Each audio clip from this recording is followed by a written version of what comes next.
All right, so you want to deep dive into Fatebenders RPG. We're talking city factions, elemental magic, killer cabbages. Is that right?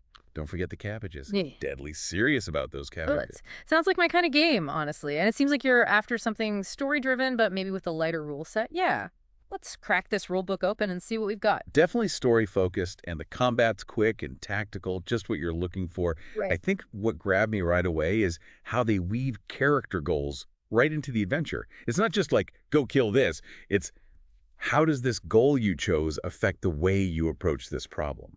Plus, the magic system. Really unique, really open to creativity. Okay, yeah, I see what you mean. So first thing that jumped out at me, character creation. You level up your skills by critically failing. That seems a little counterintuitive. No. It's one of those things that sounds weird on paper, but it's actually brilliant.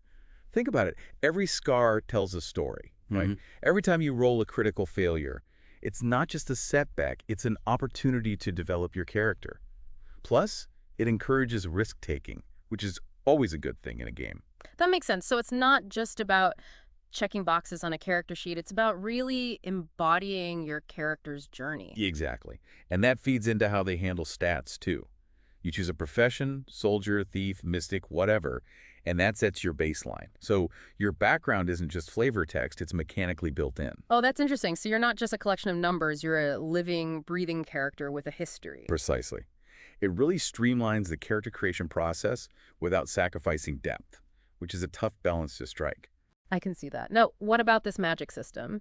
I see attunements to elements, fire, earth, illusion, stuff like that. What's the deal there? Yeah, so instead of just having a spell list, you have these attunements that allow you to manipulate the elements in really creative ways. Yep. It's not just about what you can do, it's about how you use it.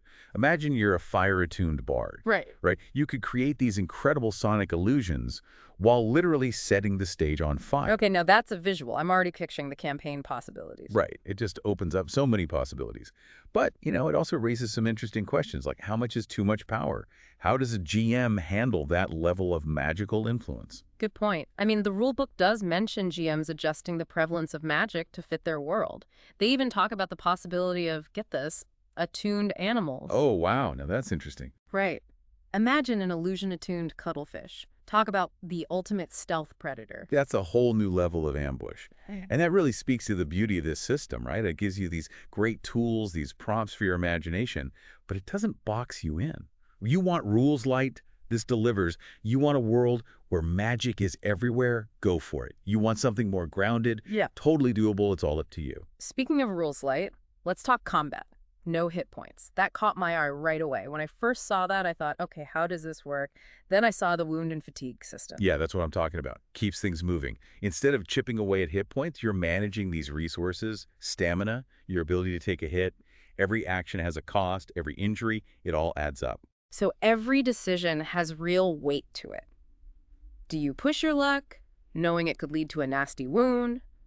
Or do you play it safe, potentially lose the upper hand? Exactly. It's a balancing act. Yeah.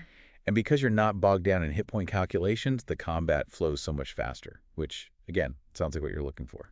And talking about keeping things moving, we got to talk about opportunity attacks. Yeah. I love this. You step out of line, anybody can take a swing. It's not just about who you're targeting, it's about who's got you in their sights. It's such a game changer for movement and positioning. Right. Suddenly, weapon reach matters. Oh, yeah. Big time. You're not just thinking about flanking, you're thinking, if I move there, am I going to get clobbered? Exactly. And of course, you've got that classic maneuver, Whoa, yeah. shoving somebody into a chasm. Every time. Works every time. Okay, but it's not just about the combat, right? It feels like Fatebenders is about choices that matter, period. Whether you're in a fight, talking to an NPC, it all has weight. It's that actions have consequences thing, but done really well. You said you like story-heavy games. Oh, yeah. This is how you do it. GM sets the scene, players bring the Yeah. details, dice decide what happens.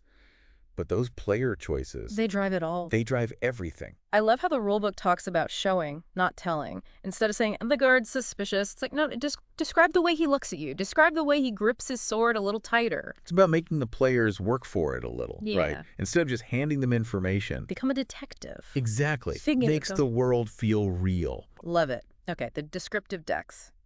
Genius. Need an NPC, like Right now, draw a card, there's your prompt. Boom, instant personality. Collaborative storytelling at its finest. The GM's not doing all the heavy lifting, you're all in it together. Love that. And downtime events. NPCs don't just sit around waiting for the PCs to show up. They've got their own lives. The world keeps spinning. Which means your actions have consequences even when you're not there to see them. Exactly. Love it. And it's not just about the world feeling alive, it's the relationships you build, right? I love how Fatebenders handles NPCs. It's this whole attitude system. Yeah, tell me about it. It's not just do they like you or not. It's like, are they helpful? Are they hateful? It adds this whole other level. Totally. It makes those social interactions so much more interesting. Like, it's not always about fighting, right? Sometimes it's about navigating those relationships, figuring out who to trust. For sure. Let's say, for example, you need something from this powerful figure in the city, but they've got a hateful attitude towards you.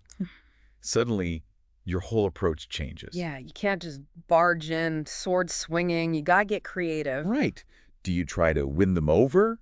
Find a way to manipulate them? Maybe there's someone they do trust, and you can get them on your side. It's like a puzzle. You gotta think outside the box. Exactly. And because your character has their own goals, their own motivations, it makes those decisions so much more impactful. You're not just going through the motions, you're invested. I love it. Honestly, it sounds like Fatebenders has really thought of everything. The character creation, the combat, these GM tools, it all comes together to tell these really engaging stories. It really does. And for a game that's designed to be rules light, it doesn't skimp on the depth. You want a game that puts the story first, that gives you the freedom to make interesting choices. This is it. Absolutely.